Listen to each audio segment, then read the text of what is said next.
Bonjour et bienvenue dans cet audio où je vais essayer de te raconter un peu ma manière de procéder quant aux enregistrements pour le film Les Racines miraculeuses.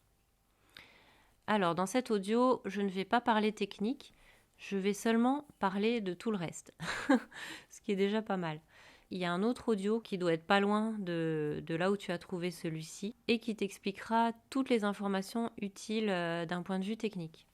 La première chose à savoir par rapport aux enregistrements sonores, c'est que je travaille le son et l'image séparément dans mon film. Comme je filme en Super 8, avec une caméra qui n'enregistre pas le son, mais qui capture seulement les images, comme en plus la caméra fait du bruit, je n'enregistre jamais ce que je filme et je ne filme jamais ce que j'enregistre. Je pense que c'est une situation qui peut être assez sécurisante pour les personnes qui n'ont pas forcément envie qu'on voit leur visage dans le film. Personnellement, je n'aime pas du tout être filmée lorsque je parle. En tout cas, ça rajoute une difficulté et je trouve ça très libérateur de pouvoir travailler le son séparément et de ne pas avoir à s'inquiéter de son apparence quand on est en train de parler. Alors, donc, un enregistrement sonore, ça peut être plein de choses différentes. Ça peut être des témoignages, bien sûr, mais ça peut aussi être des discussions libres, des réflexions, des poésies, des improvisations.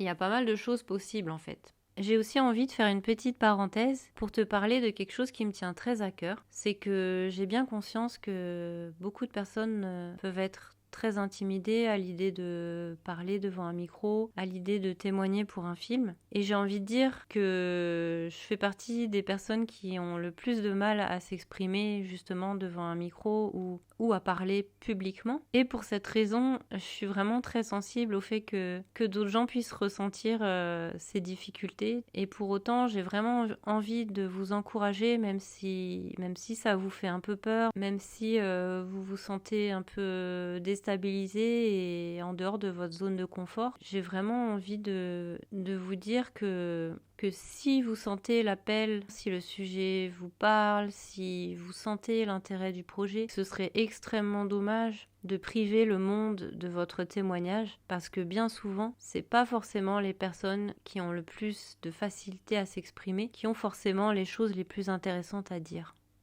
Ça m'arrive assez rarement de travailler avec des questionnaires rédigés à l'avance, mais parfois ça s'avère particulièrement précieux et surtout lors d'un deuxième rendez-vous, quand on a déjà pris le temps un petit peu de défricher certaines choses, ça peut permettre d'aller plus en profondeur dans une certaine direction. Par ailleurs, ça m'est aussi arrivé qu'il y ait des personnes qui me demandent de préparer des questions parce que ça leur permettait de se sentir moins angoissés par rapport à l'inconnu. Donc ça, c'est une option qui est tout à fait possible si jamais tu en ressens le besoin, si tu sens que ça te ferait du bien d'avoir un questionnaire un peu plus cadré, un peu plus sous forme d'interview. C'est tout à fait possible pour moi de te préparer un questionnaire sur mesure, rien que pour toi. Et le troisième cas de figure pour lequel il m'est arrivé de préparer des questionnaires, c'est pour faire des enregistrements avec des personnes,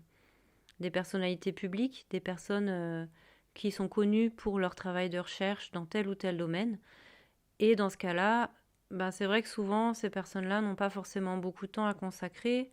Et le fait de préparer un questionnaire, ça permet aussi, quand on a déjà un travail de référence accessible par ailleurs, que ce soit des livres ou des vidéos, ça permet aussi de prendre le temps de préparer l'enregistrement pour pouvoir aller le plus possible au fond des choses qui nous intéressent. Le type d'enregistrement que je fais le plus souvent, c'est des enregistrements à deux. Donc vraiment dans cette intimité d'un dialogue à deux.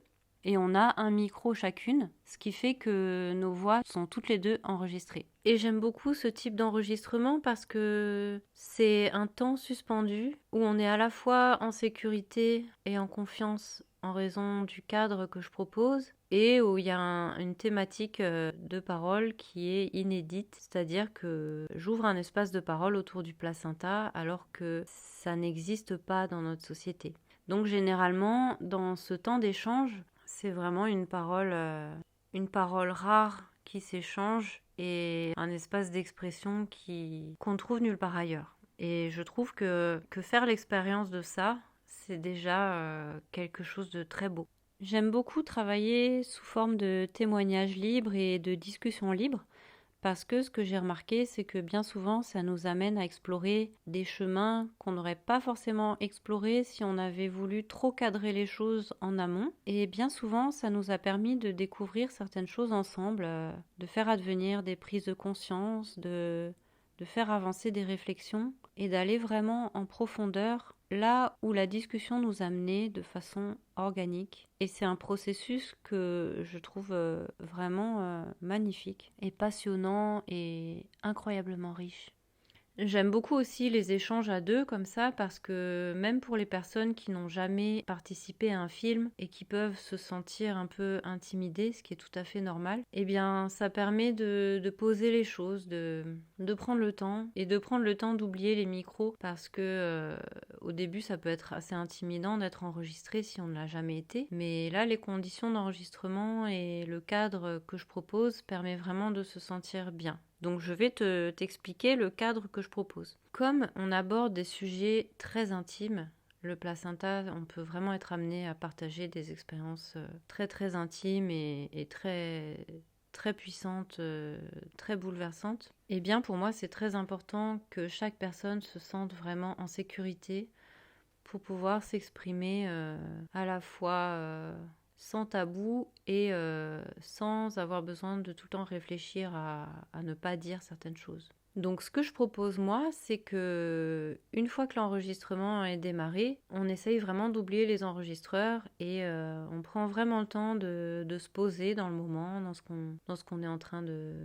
vivre et d'échanger librement, même si on parle de la pluie et du beau temps au début, ça fait du bien aussi parce que ça permet de penser à autre chose qu'au micro et ça permet de se mettre petit à petit en confiance, de petit à petit commencer à rentrer dans le sujet à notre rythme. Pour moi, l'espace de l'enregistrement, c'est un espace qui doit être un espace de liberté et d'expression sans censure. Donc pour permettre ça, je propose à toutes les personnes qui participent à un enregistrement de se sentir vraiment libre, de me dire à tout moment « Ah ben cette phrase, je n'aurais pas envie que tu l'utilises dans le film ». Alors ça peut être en cours de discussion ou alors ça peut être à la fin de l'échange ou alors ça peut être éventuellement le lendemain. Bon, il ne faut pas que ça soit trop longtemps plus tard parce qu'après, si j'ai déjà commencé à utiliser les sons, après ça commence à devenir peut-être un petit peu compliqué. Mais en tout cas, pendant tout le temps de l'enregistrement et quelques jours après, c'est possible de me dire cette information-là, je souhaite vraiment qu'elle n'apparaisse pas. Et cette manière de faire, ça permet vraiment que s'il y a des choses très intimes qui ont besoin d'être dites dans la conversation, elles puissent vraiment être dites. Et moi, je garantis la confidentialité, je garantis le secret, je garantis le fait de ne pas partager ces informations-là à quiconque. Et je m'engage à retirer les parties qui ne sont pas souhaitées par la personne, si jamais il y en a. Si tu participes à un enregistrement pour le film, je te demanderai de signer un accord pour l'utilisation des sons qu'on va enregistrer ensemble. Bien sûr, dans cet accord, on pourra faire figurer le fait que je n'utilise pas certaines informations que la personne ne souhaite pas utiliser. En tout cas, pour moi, cet accord d'engagement, c'est plus une manière de t'offrir la possibilité de réfléchir justement à ton engagement et l'occasion de prendre un temps pour toi, pour te poser les questions de comment tu te sens par rapport au fait de participer à ce film. Est-ce que c'est vraiment juste pour toi? Est-ce que tu en ressens l'appel? Et de prendre ce temps d'écoute de toi-même pour pouvoir vraiment faire cet engagement en conscience. Pour moi, cette notion d'engagement, elle est vraiment importante parce que de mon côté, c'est aussi un vrai engagement que d'être dans cette démarche, de faire ce film en solo. Et c'est un engagement pour moi de m'investir dans chaque témoignage, dans chaque enregistrement, dans chaque tournage. Et j'ai aussi besoin que l'engagement que j'offre dans ce travail puisse être vu, conscientisé par les personnes qui participent et que l'engagement puisse aussi être réciproque. C'est vraiment important pour moi de pouvoir me sentir aussi en sécurité, tout comme je considère que les personnes qui contribuent au film ont besoin de se sentir en sécurité, ont besoin de se sentir respectées.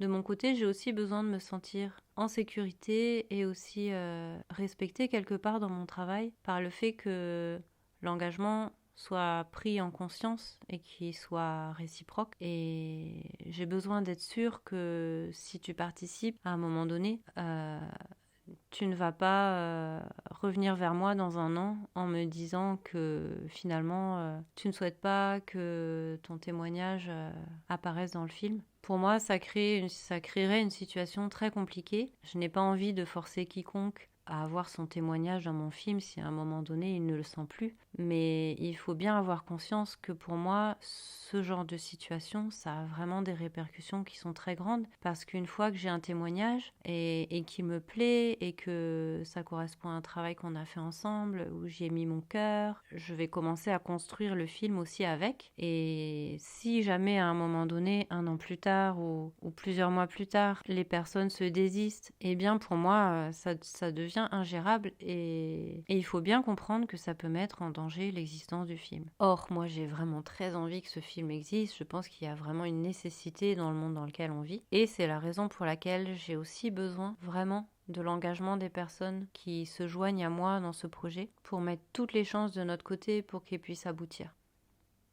J'ai aussi envie de te dire qu'il y a plein d'autres manières de procéder pour les enregistrements.